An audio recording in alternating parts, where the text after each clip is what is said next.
C'est le choc en Côte d'Ivoire. Emers Faé vient de dévoiler sa liste officielle pour les prochains matchs de qualification au Mondial 2026.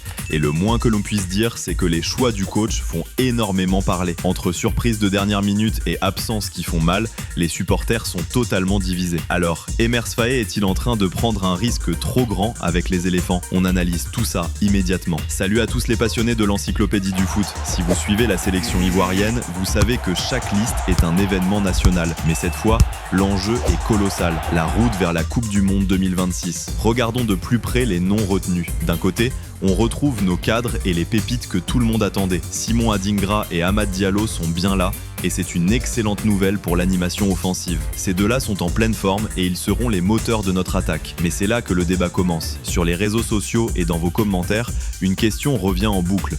Pourquoi certains joueurs en forme ont-ils été mis de côté? Est-ce une question de discipline, de tactique ou simplement un choix de renouvellement? Certains supporters crient au génie, saluant le courage de Faé qui impose sa patte, tandis que d'autres s'inquiètent d'un manque d'expérience pour des rendez-vous aussi cruciaux. Le coach Emers Faé joue gros.